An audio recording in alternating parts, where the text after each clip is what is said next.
वंदे अहम श्रीगुरु श्रीयुतपदकमलं श्रीगुरून् वैष्णवांश्च श्रीरूपं साग्रजातं सहगणरघुनाथान्वितं तं सजीवं साद्वैतं सावधूतं परिजनसहितं श्रीकृष्णचैतन्यदेवं श्रीराधाकृष्णपादान् सहगणललिता श्रीविशाखान्वितांश्च यस्य प्रसादाद् भगवत्प्रसादो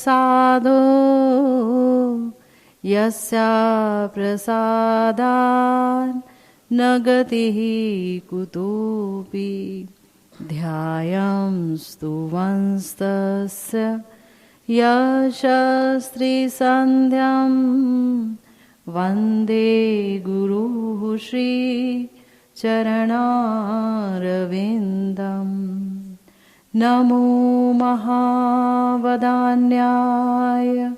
कृष्णप्रेमप्रदायते कृष्णाय कृष्णचैतन्य नाम्ने गौरत्विषे नमः। हे कृष्ण करुणा सिन्धो दीनबन्धो जगत्पते गोपेश गोपिकान्त राधाकान्त नमोऽस्तुते। तप्त काञ्चन गौराङ्गी राधे वृन्दावनेश्वरी वृषभानुसुते देवी त्वं नमामि हरिप्रिये। जय रूप सनातन भट्ट रघुनाथ श्रीजीव गोपाल भट्ट दास रघुनाथ इच्छै गोसाईर कोरी चरण वंदन जहाँ होइते विघ्ननाश अभीष्ट पूरण। वाञ्छाकल्पतरुभ्यश्च कृपा सिन्धुभ्येव च पतितानां पावनेभ्यो वैष्णवेभ्यो नमो नमः। हरे कृष्णा कृष्णा कृष्णा हरे हरे हरे राम राम राम हरे हरे। हरे कृष्णा कृष्णा कृष्णा हरे हरे हरे राम राम राम हरे हरे। हरे कृष्णा कृष्णा कृष्णा हरे हरे हरे राम राम राम हरे हरे। कल श्री अद्वैत सप्तमी थी, अद्वैताचार्य जी का आविर्भाव दिवस। हमारे ईश्वर हैं अद्वैताचार्य जी। अगर वो नहीं होते तो जो हम गाते हैं नमो महावदान्याय कृष्ण प्रेम प्रदायते, ऐसे कृष्ण प्रेम प्रदायक श्री कृष्ण का जो प्रेम अवतार है वो भी हमारे बीच में नहीं होता। श्री अद्वैताचार्य जी की कृपा से ही मनुष्य ने इस कलयुग में भी परतत्व की पराकाष्ठा श्रीमन महाप्रभु को पाया। तो आज हम लोग उसी शुभ अवसर पर, क्योंकि कल अद्वैत सप्तमी थी, तो आज अद्वैताचार्य जी के जीवन पर कुछ चर्चा करेंगे कि कैसे उन्होंने महाप्रभु को यहाँ पर अवतरित किया और उनके आने से पहले आ गए। बद्ध जीवों का बुरा हाल देखते हुए उनसे रहा नहीं गया। हमारे अद्वैताचार्य जी ईश्वर तत्व हैं। जब हम पंच तत्व मंत्र का गान करते हैं, श्री गौरांग नित्यानंद श्री अद्वैत चंद्र, तो इसमें जो अद्वैत चंद्र जी हैं वो सदाशिव और महाविष्णु के मिले जुले अवतार कहलाते हैं। तो महादेव तो करुणामय हैं ही, बिन मांगे ही सबको कृष्ण भक्ति दे देते हैं, निष्काम भक्त को तो दे ही देते हैं। तो वो करुणा अद्वैताचार्य जी में है और उनकी कृपा लेना आवश्यक है ना। तभी हम निताई चांद जो कि इनके अंशी हैं, निताई चांद जो हैं वो महाविष्णु के अंशी हैं। महाविष्णु निताई चांद जी से ही प्रकटित होते हैं। तभी हम निताई चांद को भी समझ पाएंगे और गौरांग महाप्रभु को भी समझ पाएंगे। तो जय जय अद्वैत आचार्य दयामय, अवतीर्ण होइला जीवे होइया सदाए। ये दयामय अद्वैत आचार्य जी समस्त जीवों पर दया रखते हुए सदैव होकर के जीवों के प्रति उन्होंने इस धराधाम पर अवतार लिया। माघ मास शुक्ल पक्ष सप्तमी दिवसे शांतिपुरे आसी प्रभु होइला प्रकाशे। शांतिपुर में प्रकाशित हुए। सकल महांत माजे आगे आगुयान शिशु काले थुइला पिता कमलाक्ष नाम। समस्त जितने भी गौर हरि के परिकर आए उनके आगे समस्त महामुनि जो आए गौरांग महाप्रभु के समय में, उनसे पहले उनके स्वागत के लिए मानो अद्वैताचार्य जी प्रकटित हुए। कलिकाल सर्पे जीवे कोरिला गरास देखिया करुणा कोरी होइला प्रकाश। कुबेर पंडितेर घरे आनंद बाधाई नाचिते लागेला पंडित पुत्र मुख चाई। कुबेर पंडित जी इनके पिता का नाम है अद्वैताचार्य जी का, और नाभा देवी इनकी माता का नाम है। तो जब ये प्रकटित हुए तो उनके घर में खूब बधाई गाने गाई गई और पंडित जी यानी कुबेर पंडित जी अपने पुत्र का मुख देख करके खूब नाचे। शिव नाचे, ब्रह्मा नाचे, आर नाचे इंद्र, कुबेर पंडित नाचे हुआ आनंद। दोधी दुग्ध घृत घोल अंगने ढालिया, आनंदे नाचे ये सबे चांद मुख चाहिया। चांद नाचे, सूर्य नाचे, आर नाचे तारा, पाताले वासुकी नाचे होइया विभोरा। आनंद होइलो बड़ो आनंद होइलो, ए दास वैष्णवेरो मन डूबिया रोइलो। तो इतना आनंद मनाया गया उनके आने पर।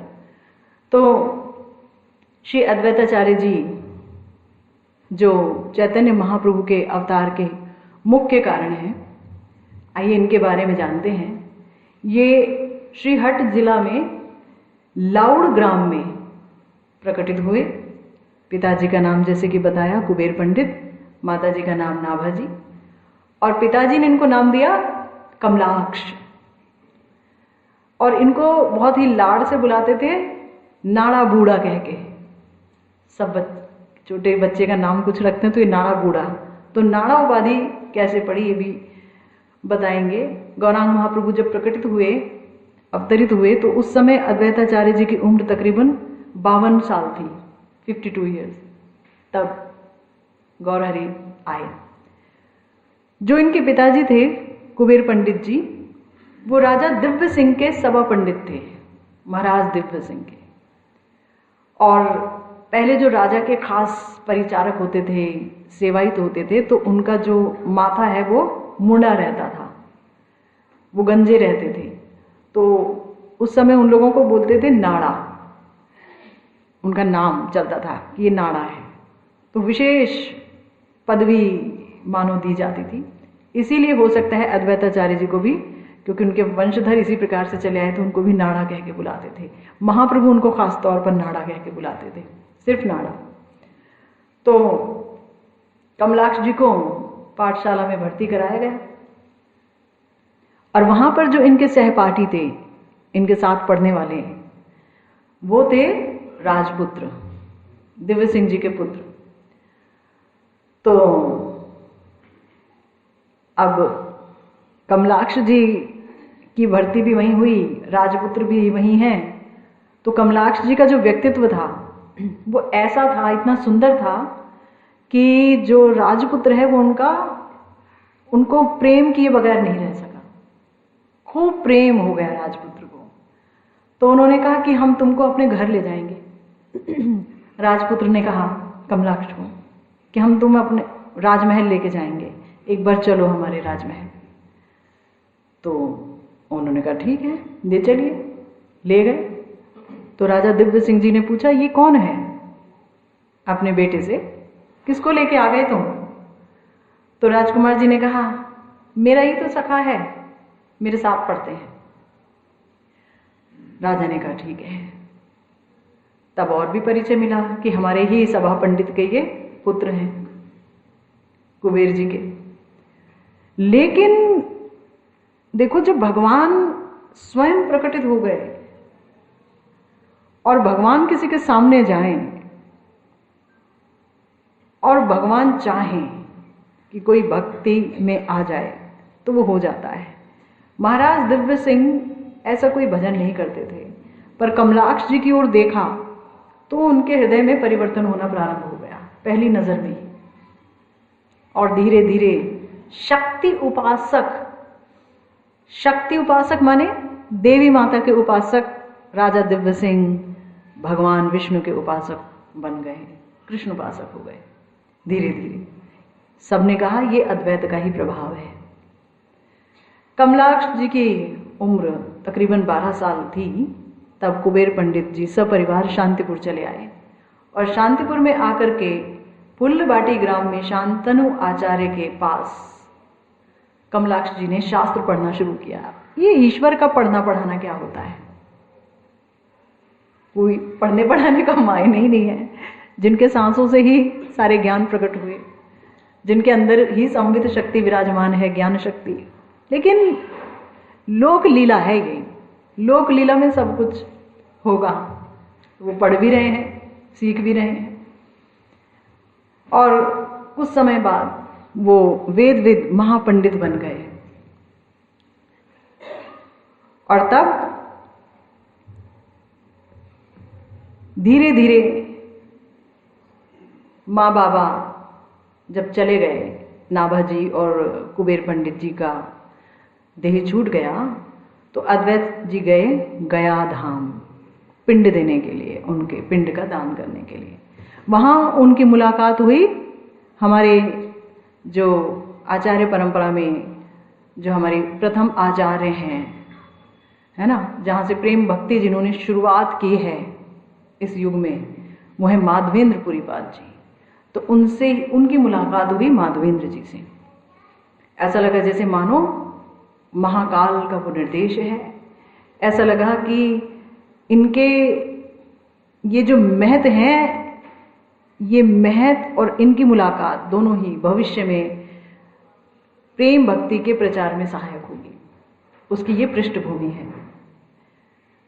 बाद में जब नीलाचल जा रहे थे माधवेंद्रपुरी जी, अभी तो पहली मुलाकात हुई, दीक्षा की कोई बात नहीं हुई, तो नीलाचल जाते समय माधवेंद्रपुरी जी शांतिपुर होकर के गए, है ना।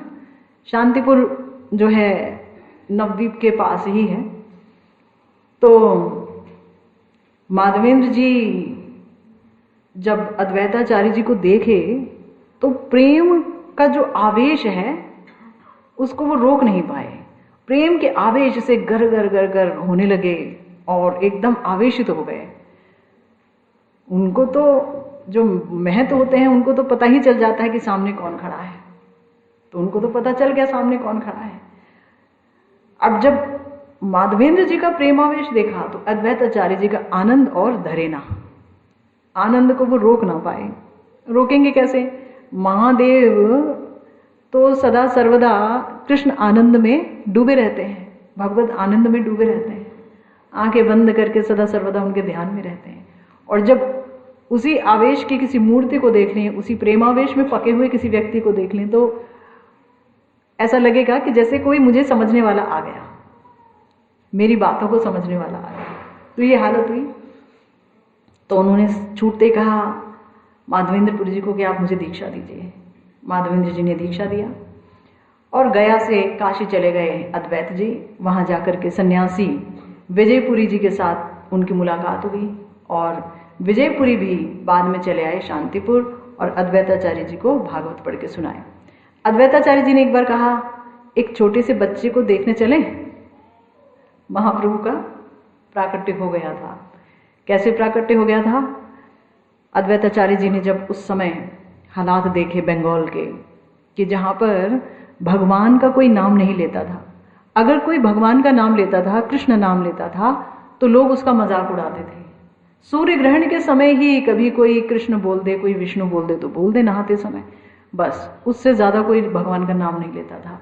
सब देवी के उपासक थे, देवी माता के, और तामसिक उपासना होती थी, तांत्रिक उपासना होती थी, इस तरह की उपासनाएं थी। और कुत्ते बिल्ली के ब्याह में लाखों रुपये खर्च होते थे, बेटियों के ब्याह में लाखों रुपए खर्च होते थे, पर भगवान के लिए कोई आयोजन नहीं होता था। कोई अगर भगवान का नाम चार दीवार बंद करके, माने चारों अपने घर के कपाट बंद करके भी अगर संकीर्तन करे तो उसको भी वो लोग बाधा देते थे। तो बहुत बुरी हालत देखी। कलियुग के अंतिम समय में जो लक्षण बताए गए हैं श्रीमद् भागवतम में, वो तकरीबन सारे प्रकट थे बंगाल में उस समय। तब महाप्रभु को का आह्वान किया, भगवान का आह्वान किया अद्वैताचार्य जी ने एक शालिग्राम जी पर गंगा जल और तुलसी दान दे करके खूब हुंकार किया, खूब हुंकार किया, खूब क्रंदन किया और महाप्रभु प्रकट हुए। तो आज बोल रहे हैं विजयपुरी जी को कि उस बच्चे को देख के आए। अभी भी संदेह है कि वही है कि नहीं है, अभी निसंदेह नहीं है, संशय है वो बच्चा वही है कि नहीं है। तो उन्होंने पूछा, विजयपुरी जी ने, कहाँ चले? तो बोले नवद्वीप, शांतिपुर से नवद्वीप थोड़ा दूर है। बोले कौन सा बच्चा है वो? तो बोले एक बार चलो तो देख के तो आए कौन सा बच्चा है। तो बच्चे को देखने के लिए विजयपुरी जी नवद्वीप गए और बच्चे को देखा भी, लेकिन फिर से सोच में पड़ गए कि ये कौन है, क्या ये वही है? हालांकि जब उनका जन्म हुआ महाप्रभु का तो सीता देवी गई थी वहां पर और जाकर के उन्होंने बच्चे को गोद में उठाया और उनका नाम रखा निमाई, ताकि इस पर कहीं कोई बुरी बला ना आ जाए। निमाई नाम से, निमाई माने नीम के पेड़ के नीचे जो होता है, तो नीम जैसे कड़वा होता है ऐसे इसका नाम कड़वा लगे सबको, उसकी वजह से कोई इनके पास खींचा ना चला आए तो ये बच जाएंगे बुरी बला से। तो काशी से अब मथुरा आ गए अद्वैताचार्य जी। काशी से जब मथुरा आए तो उन्होंने परिक्रमा शुरू किया पूरे मथुरा मंडल का। परिक्रमा करते करते उनको एक कृष्ण विग्रह मिला जिसका नाम उन्होंने रखा मदन मोहन मदन गोपाल। एक बट पेड़ के नीचे ले जाकर के उनका अभिषेक किया। अगर आप वृंदावन जाएंगे तो वो जगह है मदन गोपाल मंदिर, जहाँ पर एक बड़ा सा वट वृक्ष है और वो अद्वैताचार्य जी के का वहाँ पर एक मूर्ति भी है। जब हम परिक्रमा मार्ग, जो पीछे परिक्रमा मार्ग है ना जमुना जी की तरफ, वहाँ से हम जब जाते हैं बिहारी जी की तरफ तो लेफ्ट साइड में वो मंदिर पड़ता है, मदन गोपाल जी का मंदिर। बहुत प्राचीन मंदिर है, बिहारी जी के आने से भी बहुत 100 साल पहले से वो प्रकटित है। तो वहां पर उसी वट वृक्ष के नीचे उन्होंने उनका अभिषेक किया, स्थापना किया और उन्होंने सोचा मैं जब तक ब्रजधाम में हूं इनकी सेवा करूंगा, परंतु जब मैं चला जाऊंगा तब क्या होगा। तो फिर मथुरा के जो दामोदर चौबे नाम है ना, दामोदर चौबे, और उनकी स्त्री, वो आकर के उन्होंने अद्वैताचार्य जी को प्रणाम किया और कहा कि आप ये विग्रह हमें दे देना जब आप जाओगे तो, और इनको हम ले जाकर के घर सेवा पूजा करेंगे। उन्हीं को सनातन जी लेकर के आए, मदन मोहन जी को। तो घर के, तो उन्होंने सोचा ठीक है मैं दे दूंगा, और बाद में दे भी दिया। तो उन्होंने सोचा मैं क्या लेकर के रहूंगा, मगर मैं तो जाऊंगा तो मैं विग्रह नहीं ले जाऊंगा, इनको दे दिया, मैं भी तो कुछ लेके जाऊं। तो अचानक उनको विशाखा देवी जी द्वारा अंकित एक श्री कृष्ण का चित्रपट मिल गया, वहीं पर ही श्री वृंदावन धाम में ही घूमते घूमते परिक्रमा में। तो उन्होंने लिया कि हाँ ये भगवान की इच्छा है, हम इनको ले जाएंगे अपने घर में, उनको स्थापित कर देंगे। अब जब माधवेंद्रपुरी जी एक बार फिर से आए उनके पास, अद्वैताचार्य जी के पास, तो उन्होंने श्री कृष्ण का चित्रपट देखा। उन्होंने कहा एक की कमी है इसमें, सिर्फ कृष्ण है, राधा जी कहाँ है? तो बोले हमें तो ऐसे ही मिली थी, विशाखा जी ने अंकित किया था और वो वहां पड़ा हुआ था, हम ले आए। तो बोले तो ठीक है, मैं तुम्हें दूंगा। तो माधवेंद्रपुरी जी ने श्री राधा रानी का चित्र खुद बना करके और फिर अद्वैताचार्य जी को दिया, और युगल चित्रों की उपासना प्रारंभ की अद्वैताचार्य जी ने। सब लोक व्यवहार, लोक शिक्षा, महाप्रभु, नित्यानंद प्रभु, अद्वैताचार्य जी, ये सब तो एक ही तत्व हैं, है ना। जैसे कि राधा रानी, ललिता जी, ये सब तो एक ही तत्व हैं, लेकिन तो भी देखिए लीला की पुष्टि होती है ऐसे ही। तो ऐसे ही एक दिन लाउड से दिव्य सिंह, जो महाराज दिव्य सिंह जो कृष्ण भक्ति की तरफ चले गए थे, वो आए। उनके मुख से अविरल कृष्ण नाम झड़ रहा था, कृष्ण नाम, कृष्ण नाम, कृष्ण नाम। ऐसा लग रहा था जैसे कृष्ण अनुराग की ही वो मूर्ति है, और वो चले आए। उन्होंने कहा कि मैं ना यहाँ गंगा जी के तीर पर एक कुटिया बनाकर और यहाँ बिना किसी बाधा के कृष्ण नाम करना चाहता हूं, इसलिए मैं यहाँ आया हूं राजपाट छोड़ करके। तो मुझे ऐसा लगा एक बार तुमसे मिलता जाऊं। देखो उनकी कृपा से उनको भक्ति मिली, और वो जिन्होंने कृपा की उनको देखना चाह रहे हैं। तो उन्होंने कहा अरे, अद्वैताचार्य जी ने बोला अब दिव्य सिंह हो या कृष्णदास हो? अब आप दिव्य सिंह नहीं रहे, आप कृष्णदास बन गए, भगवान के दास बन गए। तो उन्होंने कहा आज से मैंने तुम्हारा नाम दिव्य सिंह हटाया और कृष्णदास रखा। तो कृष्णदास जो हैं वहीं फुल्ल बाटी पे एक कुटीर बना करके और कृष्ण नाम जप करने बैठ गए। इसी बीच में हरिदास जी आ गए। हरिदास जी की कथा आपने सुनी कि कैसे जब उनको 22 बाजारों में कोड़े मारे गए थे, तो वो अपनी वो जगह छोड़ करके मारे गए थे। राजा ने आत्मसमर्पण किया था। राजा ने कहा था आप तो बहुत बड़े पीर फकीर हो और हमें पता चल गया, हमें क्षमा कर दो, हमने बहुत गलत काम किया आपके साथ। बहुत माफी मांगी थी और उनका खूब नाम हो गया था, प्रतिष्ठा हो गई थी। तो जो भक्त होते हैं ना, नाम और प्रतिष्ठा से उनको तकलीफ होती है, क्यों फिर भजन कहाँ करेंगे, वो तो नाम ही प्रतिष्ठा ही गूंजती रहेगी। तो वो तुरंत ही रातों रात छोड़ करके चले गए उस ग्राम को और आ गए शांतिपुर अद्वैताचार्य जी के साथ। अद्वैताचार्य जी वैसे ही अकेले थे एक तरीके से। जब हरिदास जी जैसे परम वैष्णव का संग मिला तो एक से भले दो, और ये एक और दो तो बहुत बड़ा कॉम्बिनेशन है इनका, क्योंकि ये 3 लाख नाम किया करते थे हरिदास जी, और अद्वैताचार्य जी साक्षात भगवान है, कृष्ण नामनिष्ठ हैं, श्री कृष्ण के नाम की ही शिक्षा देते हैं। तो दोनों मिल गए। और फिर जब अद्वैताचार्य जी के पिता का श्राद्ध का समय आया, देखिए जो भगवान का भजन करते हैं अगर वो किसी का श्राद्ध ना भी करें तो कोई दिक्कत नहीं है। श्रीमद् भागवतम में बहुत क्लियरली बोला गया है कि परिहृत्य सब कर्तम, कि सारा जो कर्तव्य है वो समाप्त हो जाता है ऐसे कृष्ण भक्त का जो कि पूर्णतया कृष्ण प्रेम में पक गया है, जिसको भगवान की कथा के अलावा कुछ अच्छा नहीं लगता है, जो भजन निष्ठ है, एक लम्हा भी इधर उधर बर्बाद नहीं करता है। तो उसके लिए कुछ करणीय नहीं रह जाता, क्योंकि वो बहुत बड़ी चीज ऑलरेडी कर ही रहा है ना। उससे बड़ा क्या होगा? देवी देवता क्या है श्री कृष्ण के आगे? हम ही लोग कितनी बार देवी देवता बने, और कितनी बार स्वर्ग के राजा बने, और कितनी बार पताल में गए, और कितनी बार नरक में गए, और कितनी बार 84 लाख योनियां हजारों बार हमने धारण की, कितनी बार कितने बच्चे पैदा किए, किसी का कोई ठिकाना है? कितने माँ बाप, कितने बच्चे सब, मगर हम फिर भी यहीं पड़े हुए हैं, अभी तक भगवान के धाम नहीं जा पाए हैं। क्योंकि बुद्धि कहाँ चली जाती है? बुद्धि चली जाती है संसार की तरफ। मनुष्य देह मिलता है और बुद्धि संसार में, फिर संसार ही सर पे आके गिरता है। कोई फायदा नहीं इस मनुष्य देह को लेने का, क्योंकि प्राप्ति होती है बुद्धि से। बुद्धि जहां होगा, मन जहां होगा, वैसी प्राप्ति होगी। हमारी प्राप्ति इसलिए नहीं हो पाती, चाहे हम भगवान के लिए कितना भी रो लें, इसीलिए नहीं हो पाती क्योंकि हमारी बुद्धि संसार में लगी रहती है। संसार का रूप रंग यही अच्छा लगता है, संसारिक कथाएं अच्छी लगती हैं।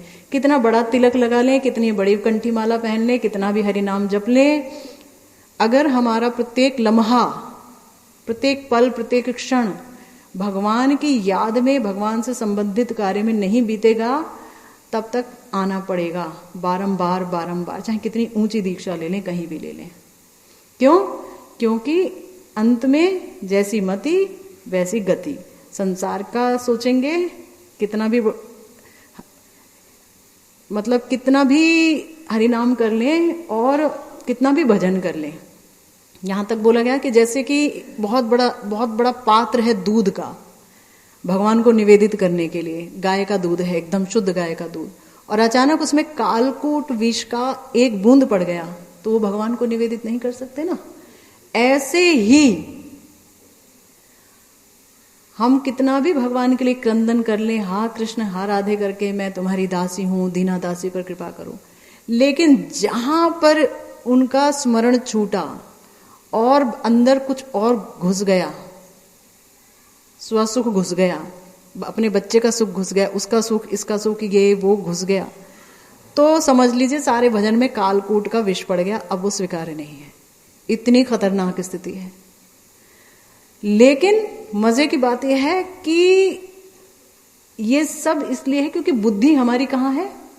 बुद्धि हमारी माया में है। माया ने हमें नहीं पकड़ा, हम भगवान के दास हैं, माया हमारी कुछ नहीं बिगाड़ सकती, सीधी सी बात है। भगवान, लेकिन भगवान के दास को भगवान के रस का आस्वादन इस बुद्धि, इस मन से ही होगा। तो भगवान ने कहा कि ठीक है, मैं 5 इंद्रियां दे देता हूं, इससे मेरा रस आस्वादन करो। हमने क्या किया? उन 5 इंद्रियों को रखने के लिए भगवान ने एक शरीर दिया, हमने कहा ये मैं शरीर हूं, बस आ गया देहावेश, देहावेश, मैं ये देह हूं, मैं देह हूं, मैं देह हूं। ज्ञानी लोग हमसे बेहतर हैं, वो ये कहते हैं नहीं, ना मैं ये उंगली हूं, ना मैं आंख हूं, मैं ये नाक हूं, ना मैं ये शरीर हूं, है ना, ये संसार भी नहीं है, ये सारे जड़ के जड़ हैं, जो इसके अंदर है वही मैं हूं, ये ब्रह्म है तो मैं भी ब्रह्म हूं, ये आत्मा है तो मैं भी आत्मा हूं, कुत्ते में जो आत्मा है, जो नाग में आत्मा है, वो सब मेरे बंधु हैं। उस वे में तो सभी बंधु हैं, हिंदू मुस्लिम सिख ईसाई आपस में सब भाई भाई आत्मा के तौर पर शारीरिक तौर पर धर्म का आरोप है। और शरीर की हकीकत क्या है? उसकी हकीकत यह है कि वो जीरो है बिना आत्मा के, है ना। लकड़ी है, एक लकड़ी दूसरी लकड़ी के पीछे भाग रही है ना, एक लकड़ी दूसरी लकड़ी से लड़ाई कर रही है। सोचो तो, निर्जीव चीज लड़ रहे हैं, निर्जीव चीज कह रहे हैं तेरी आंख बड़ी सुंदर है, पर कहाँ आंख सुंदर है? तुम डॉक्टर से पूछो, वो निकालेगा बाहर इतना बड़ा अंडा निकालेगा, आंख से इतना बड़ा अंडा आएगा, कहाँ सुंदर है? लेकिन दिखेगा नहीं, दिखेगा नहीं। तो इस तरीके से क्या है, अविद्या की माया हम पर नहीं पड़ी है, हम पे अविद्या नहीं सवार है। हमने अपनी बुद्धि को जब शरीर में निवेशित कर लिया, तो शरीर से संबंधित सब हमारे बुद्धि के दृष्टिगोचर हो गए, और वहीं पर बुद्धि रहती है अब। और भगवान ने कहा था मैंने तो तुझे ये सारी 5 इंद्रियां दी थी, मन दिया था मुझे महसूस करने के लिए, तो ये कहाँ लग गया? इसमें से कोई तेरा नहीं है, तू ऐसे ही आया था, ऐसे ही जाएगा, फिर जाएगा 84 लाख में, फिर नरक में, फिर इंद्र बनेगा, कभी क्या बनेगा। तो देखा जाए हम सब चमार हैं, है ना, हम सब चमार हैं, क्योंकि चमड़े के स्तर पर जीते हैं। मैं भी चमड़े के स्तर पर जीती हूं, तुम भी चमड़े के स्तर पर जीते हो, तो चमार हो। चमार कोई जाति नहीं होती, सब चमार हैं, जो भी ब्राह्मण हो, शूद्र हो, कुछ भी, वो सब चमार हैं। क्यों? क्योंकि चमड़ा वो अच्छा है, उसने चाचा जी ने ये बोल दिया, ताई ने ये बोल दिया, ये बोल दिया, क्या है, सब तो निर्जीव है ना, बॉडी तो कुछ है ही नहीं एक माध्यम के सिवा। तो क्या है, हम चमार हैं तो स्वर्ग के लोग भी चमार हैं, इंद्र जी भी चमार हैं हमसे बड़े, हायर लेवल के, हायर डिग्री के। क्यों? वो अप्सराओं का नृत्य देख रहे हैं, तो वो भी चमड़े में फंसे हुए हैं। ब्रह्मा के लोक तक जो सब रह रहे हैं, दुख की बात है, सब चमार हैं, क्योंकि ब्रह्मांड तक में पूरा नीचे के 7 लोक, ऊपर के 7 लोक में माया का राज्य है। इस माया से निकलने का एक ही रास्ता है, बुद्धि को सदा सर्वदा राधा कृष्ण के चरणों में समर्पित रखना, उनकी मानसिक सेवा में जुटे रहना, जुटे रहना, जुटे रहना। एक लम्हा भी फालतू ना जाए, जाने कौन सा लम्हा, कौन सा पल आखिरी हो। तो शायद इसी हकीकत को समझ लिया हमारे राजा दिव्य सिंह ने और चले आए भजन करने के लिए, और उनको कृष्णदास नाम दिया और हरिदास जी आ गए, भगवान का नाम ले रहे हैं अद्वैताचार्य जी के साथ मिल करके। तो एक बार श्राद्ध का आयोजन किया गया। जब श्राद्ध का आयोजन किया गया तो उन अद्वैताचार्य जी ने बुलाया किनको? हरिदास जी को, कि मेरे पिता के श्राद्ध में आप आमंत्रित हैं, आप आइए, सबसे पहले आप प्रसाद पाएंगे।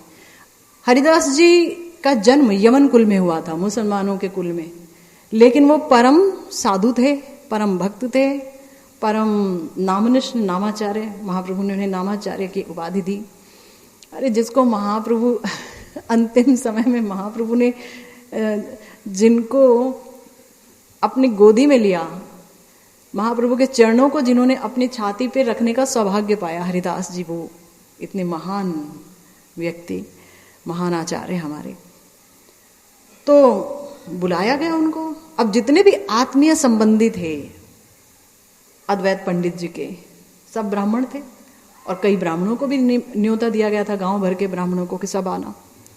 तो सब चीत्कार कर उठे, चिल्लाने लगे, किसको बुला लिया आपने, किसको बुला लिया?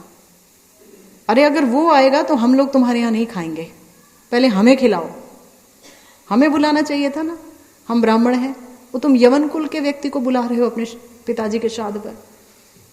तो उन्होंने कहा हम नहीं खाएंगे। घर में जितना भी अन्न पकाया गया था श्राद्ध के कार्य के लिए, वो पड़ा रह गया। हरिदास जी ने बोला, आप मुझे मत बुलाइए अद्वैताचार्य जी, मैं तो यवन कुल में जन्मा हूं। तो अद्वैताचार्य जी ने घोषणा की कि अगर मैं तुम प्रसाद पालोगे ना, तो सारे ब्रह्मांड के वैष्णवों को प्रसाद पाना हो गया, फिर किसी कोई प्रसाद पाए ना पाए कोई फर्क नहीं पड़ता, तुम आ जाओ बस। उसके बाद क्या हुआ? अद्वैताचार्य जी देखते रह गए, भाई कोई नहीं आया। फिर भयंकर बारिश हुई, मूसलाधार वर्षा होनी प्रारंभ हो गई। और गांव में पहले तो माचिस लाइटर ये सब नहीं होता था ना, एक जगह से आग जलती थी तो कोई वहां से ले लेता था, कोई उसके घर से आग ले जाता था, कोई इसके घर से। तो सारे गांव में जितने भी चूल्हे थे सबकी आग बुझ गई, सबकी आग बुझ गई। कोई खाना नहीं पकाया पाया उस दिन, उस रात खाना ही नहीं पका किसी के घर में। सारे ब्राह्मण भूख से छटपटाने लगे, क्या करें। सबने कहा जरूर अद्वैताचार्य जी का हमने निमंत्रण अस्वीकार किया है, उसी का कुफल है। सब भागे भागे गए अद्वैताचार्य जी के पास और जाकर के अद्वैताचार्य जी से बोले कि प्रभु क्षमा करो, वो जो कल का बासी खाना है वही दे दो हमें, वो हम खा लेंगे। उनको वही दिया गया। फिर अद्वैताचार्य जी उन्हें हरिदास जी की गुफा में ले गए, आओ मैं तुम्हें एक चीज दिखाता हूं।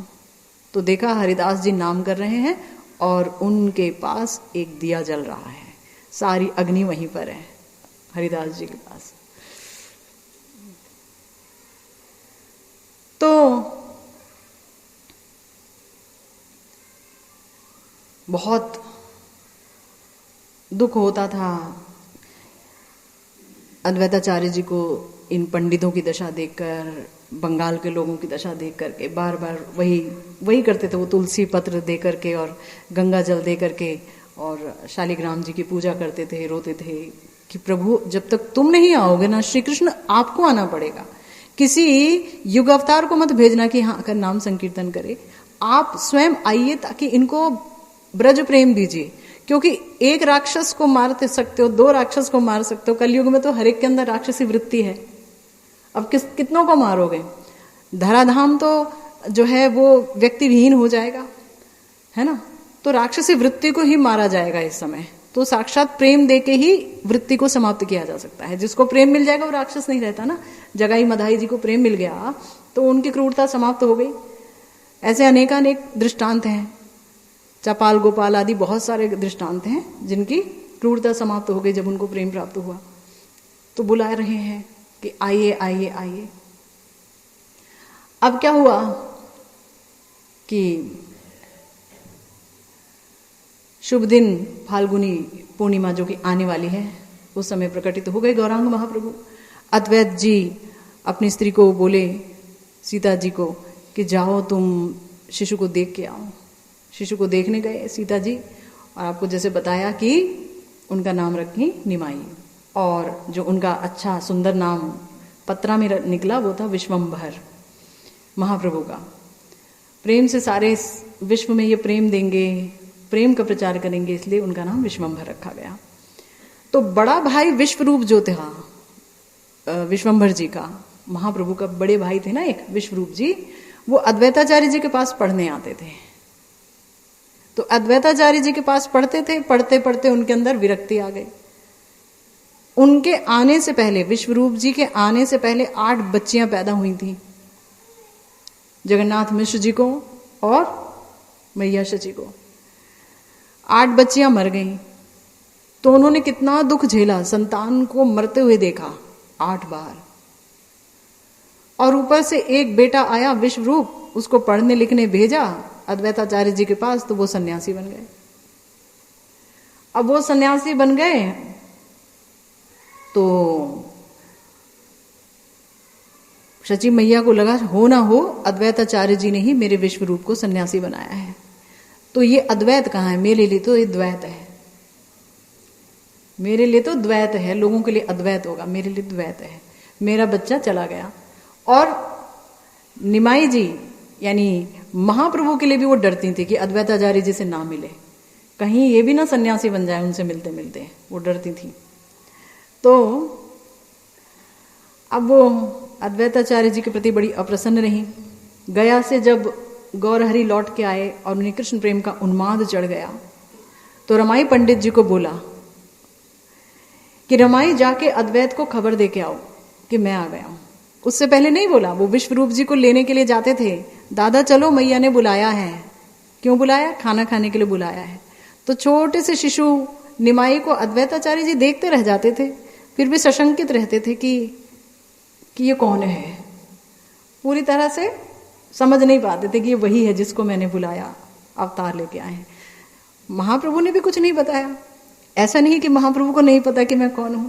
महाप्रभु हमेशा यही दिखाते थे कि मैं तो विद्या विलासी हूं और मैं तो बच्चों को पढ़ा रहा हूं, मैं तो शास्त्र में पूरी तरह से पारंगत हूं। अच्छा, ये लोग भक्ति करते हैं, तुम्हें शास्त्र नहीं आता, तुम तर्क वितर्क नहीं कर सकते हो, मीमांसा वगैरह नहीं आता तुमको, अच्छा तुम तो बेकार हो, ज्ञान ही सब कुछ है, भक्ति सब कुछ। ऐसे करके खूब लीला की उन्होंने, महाप्रभु ने। उन्होंने अपना असली रंग नहीं दिखाया। जब गया गए तो ईश्वरपुरी पाद जी से, जो माधवेंद्रपुरी जी के शिष्य हैं और अद्वैताचार्य जी के गुरु भाई, उनसे दीक्षा ली। और दीक्षा लेते ही ईश्वरपुरी जी ने कहा आप ईश्वर हैं, आप बोल रहे हो दीक्षा दे दो, जो बोलोगे वो कर दूंगा, मैं तो आपके हाथ का खिलौना हूं, जो करा लो। तो दीक्षा दे दी। और दीक्षा देते ही बस दीक्षा बहाना था, उन्होंने अपना प्रेम प्रकटित कर दिया। प्रेम प्रकटित हो गया तो पहले जैसे निमाई पंडित चंचल ऐसे वो रहे नहीं। अब वो सदा सर्वदा गंभीर मुद्रा में रहते, हमेशा कृष्ण प्रेम आवेश में रहते, हमेशा क्रंदन करते रहते, हा कृष्ण कहते हुए मूर्छित हो जाते। जिसे कृष्ण रस लग जाता है, जिसे भगवान का रस लग जाता है, फिर उसके लिए दुनिया में कुछ और रस बाकी रहता नहीं है, क्योंकि हाईएस्ट रस मिल गया तो फिर दुनिया को कोई रस तो है ही नहीं। पूरा से अभी बताया कि संसार को, माया को बोला गया क्या? माया क्या है? माया अंधतम बोला गया। अंधतम, अंध, अंधतर, अंधतम। माया स्वरूप को विभ्रांत कर देती है, माया भुला देती है।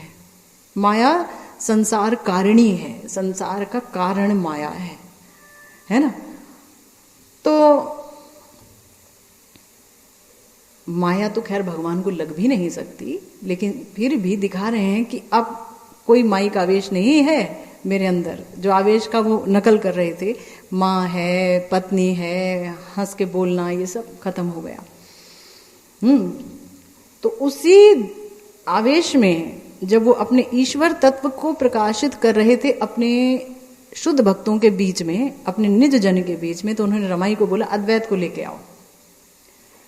तो अद्वैत को लेके आओ और कहो कि अपनी स्त्री के साथ आए, अकेले ना आए। सीता जी जो हैं वो पूर्णवासी जी हैं, भगवान की योग माया शक्ति ही अद्वैताचार्य जी की पत्नी के रूप में आई है, सीता देवी, है ना, पूर्णमासी जी, तो योग माया।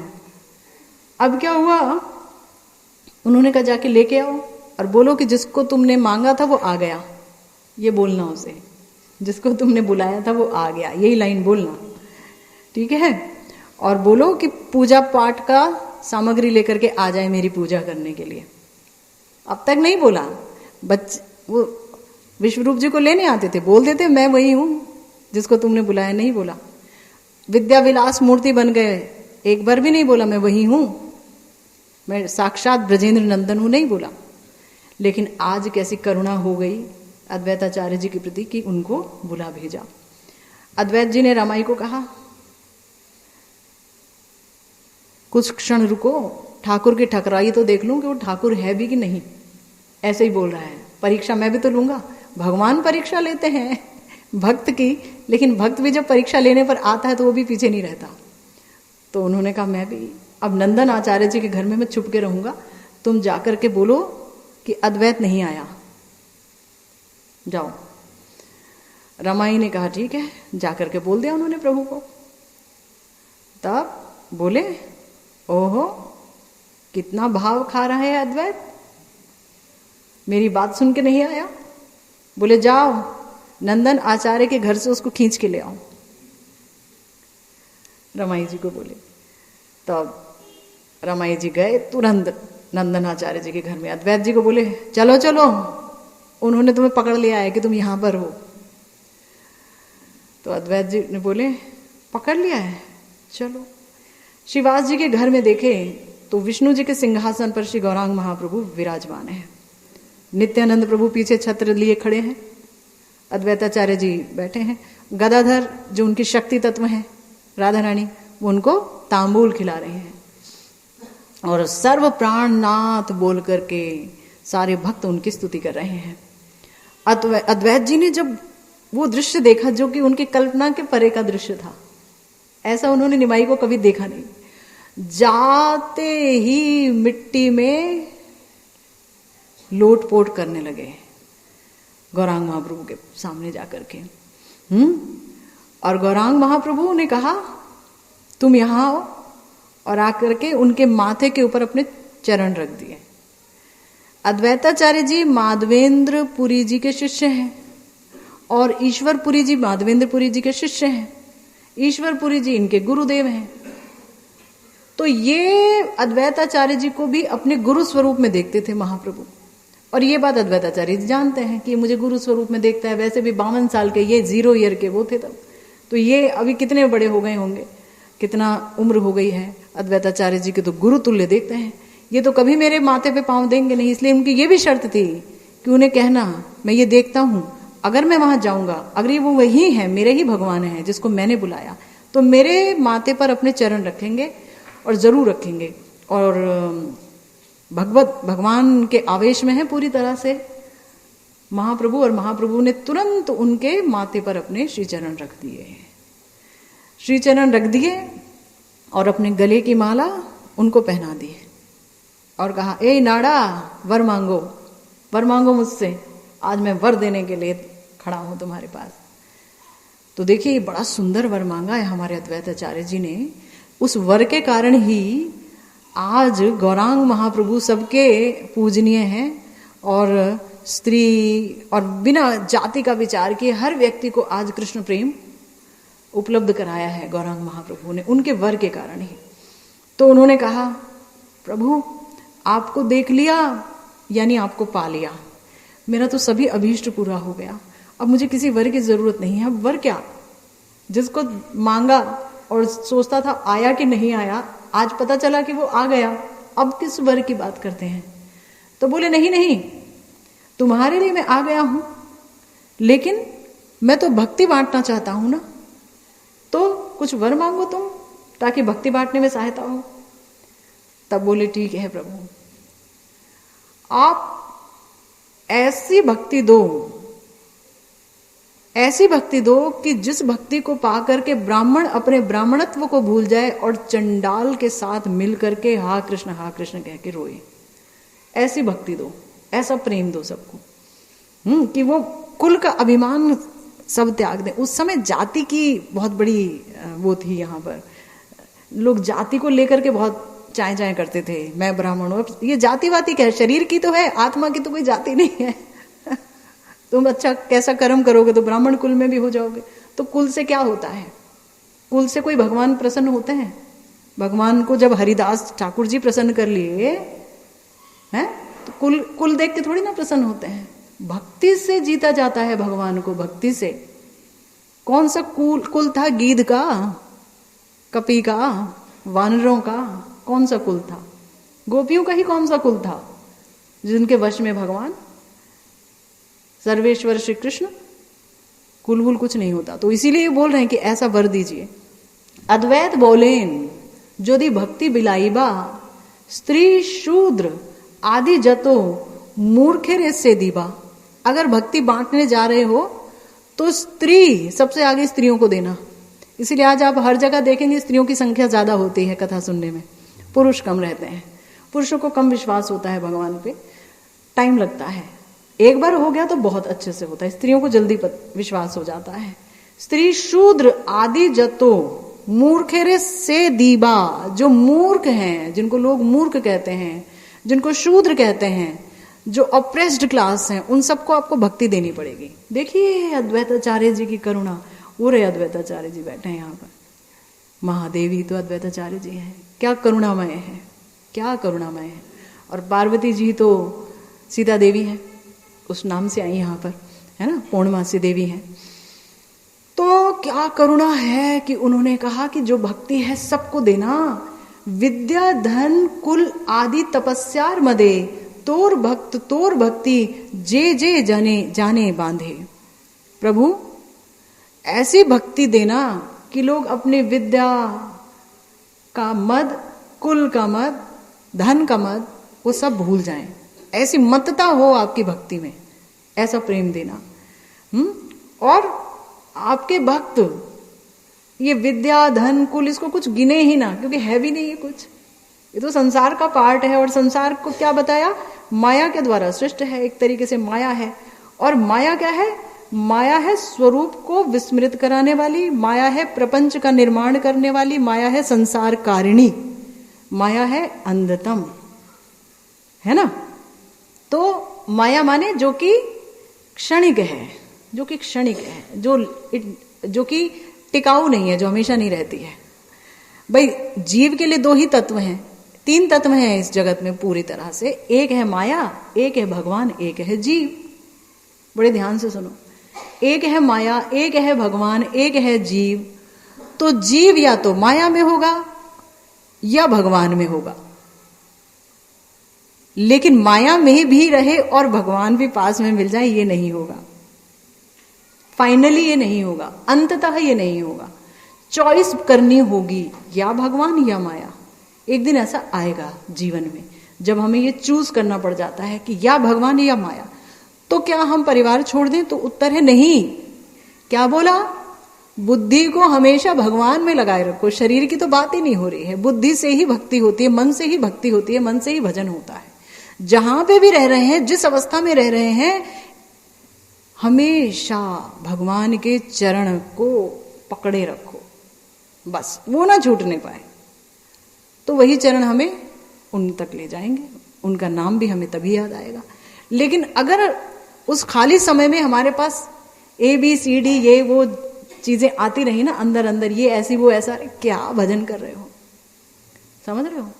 किसी को नहीं देखना है, सोचना किसी के बारे में नहीं है। कर्तव्य बुद्धि से यांत्रिक रूप से काम करते रहना। रोटी भी बना दी, सास का पैर भी दबा रहे हैं तो भी सोच रहे प्रिया जी के चरण दबा रहे हैं।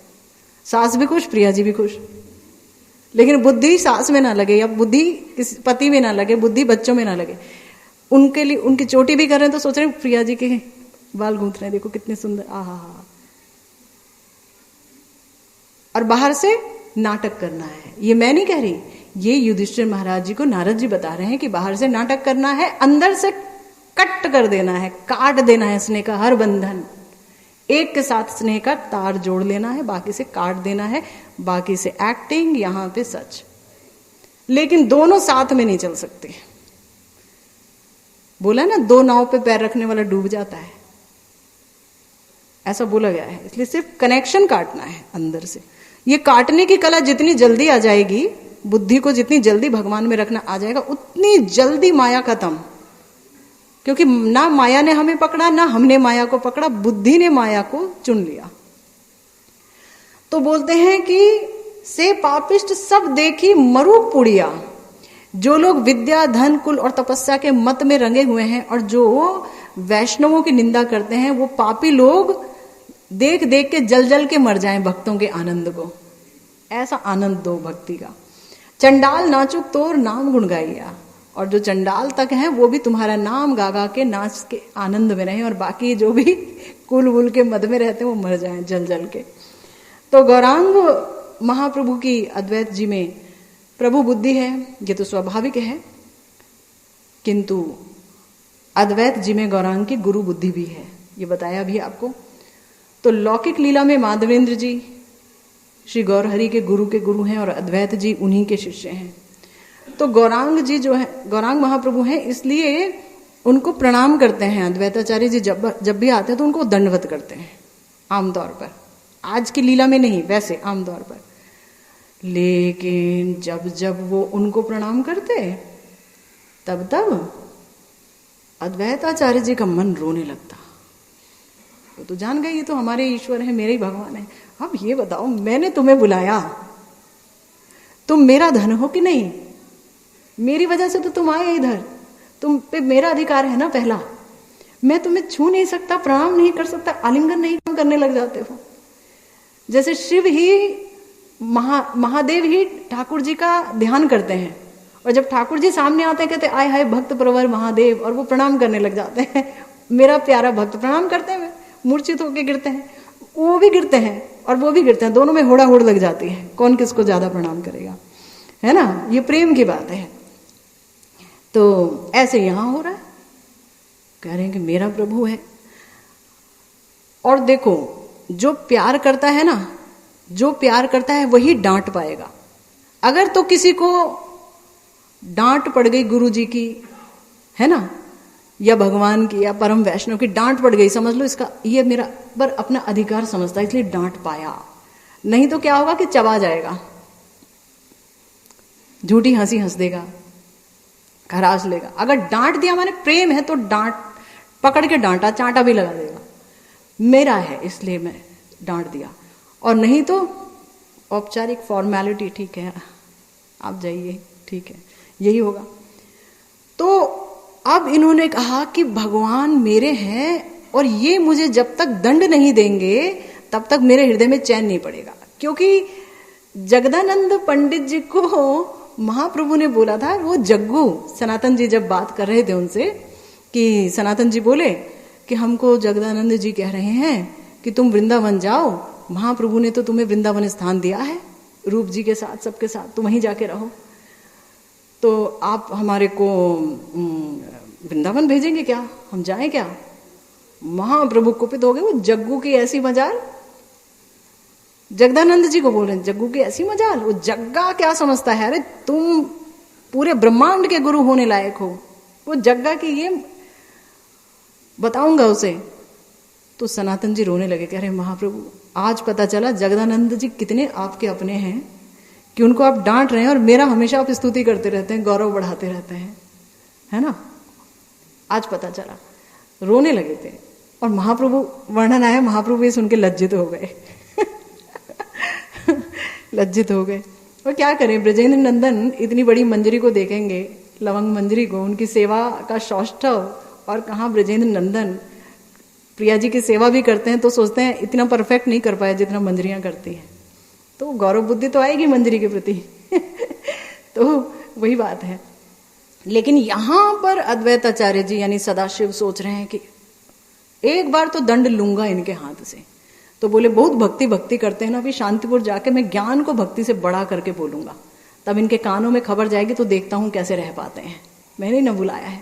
बस चले गए, हैं चले गए और जाके शिष्यों के सामने योग विशिष्ट पढ़ाने बैठ गए, योग के बारे में। बोलते हैं ज्ञान ही सब कुछ है, भक्ति, अरे ज्ञान नहीं होगा तो क्या है भक्ति, ज्ञान ही सब कुछ है, बिना ज्ञान के भक्ति की शक्ति नहीं है। भक्ति है दर्पण, ज्ञान है आंखें। बस इस तरह से बोलना शुरू हो। गौरांग के कान में खबर पहुंच गई, गौरांग महाप्रभु कान में कह रहे, क्या भक्ति से ज्ञान को बड़ा बोलता है अद्वैत, शांतिपुर में ऐसी बातें बोलता है? अरे मैं तो उसके कहने पर अपना लोक छोड़ के आया और उसने भक्ति को तुच्छ कर दिया, ये मैं नहीं सह सकता। रातों रात महाप्रभु जो है भीषण क्रुद्ध होकर के शांतिपुर चले गए और अद्वैत जी जो है उनको पता चल गया वो आ रहे हैं। ईश्वर तत्व में भाई बैठ गए, कह रहे अच्छा मैं तो यही चाहता हूं, अब ठीक है, जब वो मुझे शासन करेंगे, दंड देंगे, तभी मेरा आनंद है, बिना तभी तो पता ये भाव मिट जाएगा, तुम मेरे गुरु हो, तुम मेरे ईश्वर हो, ये भाव हटाना है मुझको। बैठ गए। अब जो है गौरांग महाप्रभु देरी नहीं किए, पूरा अंदर घुस गए और देखे क्या, सामने बैठे हुए अद्वैताचार्य जी। जाते ही गर्जन करके बोले, ओए नाड़ा बोलो, ज्ञान और भक्ति में क्या बड़ा है? कांप रहे हैं गुस्से में तरतर। दूर से आ रहे हैं, देखो नवदीप से शांतिपुर बहुत लंबा रास्ता है लेकिन शांतिपुर पहुंचते पहुंचते बहुत क्रोध में आवेश में आ गए हैं महाप्रभु। तो बोल रहे हैं ये किसे नहीं पता, निश्चिंत होकर बोल रहे हैं, अद्वैताचार्य जी के माथे पर एक शिकन भी नहीं है। अरे हर पल सर्वकाल से, समस्त काल से ज्ञान ही बड़ा है, भक्ति से भक्ति बड़ी नहीं है। हाँ? अरे जिसको ज्ञान नहीं वो भक्ति लेके क्या करेगा? भक्ति लेके क्या करेगा? भक्ति से क्या होगा? क्रोध से अपना आपा खो बैठे शची नंदन, और वो जो आंगन में एक चबूतरे के ऊपर बैठे हुए थे अद्वैताचार्य जी, वो पकड़ के गिरबान और नीचे झटक के उतारा, उनको खींच लिया है कि काफी वृद्ध हैं, और खींच लिया और उसके बाद दोनों हाथों से प्रबल रूप से थप्पड़ घूसा मार के हालत खराब करने लगे। और जितना मार रहे हैं उतने ही खुशी में अद्वैताचार्य जी चल रहे हैं, उतने पूर्णमासी जी यानी सीता देवी बोल रही हैं, अरे रुको रुको रुको, अरे बूढ़ा है मर जाएगा, अरे उसे मारने का पाप मत लो, रुको रुको मत करो। और लेकिन ना महाप्रभु थम रहे हैं और ना अद्वैताचार्य जी थम रहे, रो रहे हैं और रोते रोते बोल रहे हैं और बड़े खुश हैं, बहुत खुश हैं, कह रहे हाँ ये है, अब है ठाकुर, ये है ठाकुर की ठाकुराई, अब समझ आ गया। उसके बाद जब महाप्रभु ने उन्हें छोड़ा तो महानंद से अद्वैताचार्य जी नाचने लगे और कहे ज्ञान से भक्ति बड़ा है प्रभु, भक्ति बड़ा है, भक्ति से ही सब कुछ होगा, भक्ता सर्वम भविष्यति ये सब तो एक नाटक था आपकी कृपा को पाने का तो इस तरह से महाप्रकाश इस प्रकार से मतलब अद्वैताचार्य जी की इच्छा को पूर्ण किया महाप्रभु ने। और महाप्रकाश के दिन भी सबको उन्होंने प्रेम दिया, शची मैया को नहीं दिया। तो सबने पूछा महाप्रकाश के दिन मतलब एक बार चैतन्य महाप्रभु ने अपना महाप्रकाश किया था और उन्होंने कहा था जितने भी नवद्वीप के लोग हैं आए और मुझसे जो चाहते हैं ले लें। ईश्वर तत्व के रूप में उन्होंने अपने को प्रकाशित किया था, नहीं तो सामने तो भक्त तत्व के रूप में प्रकाशित करते थे कि मैं भक्त हूं। कोई बोलता भगवान है तो कान में हाथ देके कहते विष्णु विष्णु विष्णु, ये बात मत कहो, अब मैं भगवान नहीं हूं। लेकिन उस दिन उन्होंने प्रकाशित किया था तो किसी ने बोला आपने सबको प्रेम दिया, शची मैया को तो प्रेम दिया नहीं। सबको बोला तुमको हम प्रेम देते हैं, तुमको प्रेम देते हैं। तो उन्होंने कहा शची मैया को नहीं दिया। तो बोले शची मैया ने वैष्णव अपराध किया है। अपनी मैया को बोले हैं देखो महाप्रभु उन्होंने वैष्णव अपराध किया है, अद्वैत जी के प्रति उनका द्वेष है। कैसे पता चला? पता ही चलेगा भाई, क्या नहीं जानते। हाँ याद आया, इन्होंने कहा था कि मेरे बड़े बेटे को सन्यासी कर दिया, अब छोटे बेटे को भी ये सन्यासी कर देंगे। ये सोच करके अद्वैताचार्य जी के ऊपर दोषारोप किया है और इसी अपराध के कारण ये प्रेम नहीं पा सकते। देखिए लोक शिक्षा के लिए भगवान अपने ही जनों को इस्तेमाल करते हैं, निज जन को इस्तेमाल करते हैं। कहाँ शची मैया संदनी शक्ति, भगवान की संदनी शक्ति से प्रकटित, उनको प्रेम पाने के लिए कोई साधना करने की आवश्यकता है भला? भगवान की शक्ति है, उन्हें क्या साधना की आवश्यकता है? वो तो प्रेममयी है ही।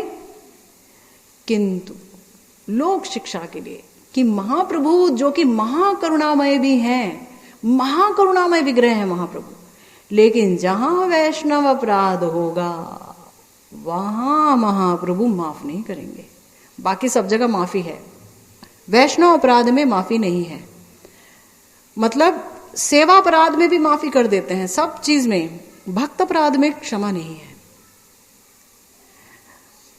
तो कह रहे हैं वैष्णव अपराध क्या है, ये जाकर के माफी मांगेंगे तो करेंगे। तो अब उपाय क्या है भाई, शिक्षा गुरु हैं भगवान सबके, अपराध खंडन कैसे होगा? कह रहे एक प्रणाम करके आ जाए अद्वैताचार्य जी को, अपराध खंडन हो जाएगा। शची मैया गई अद्वैताचार्य जी को प्रणाम करने।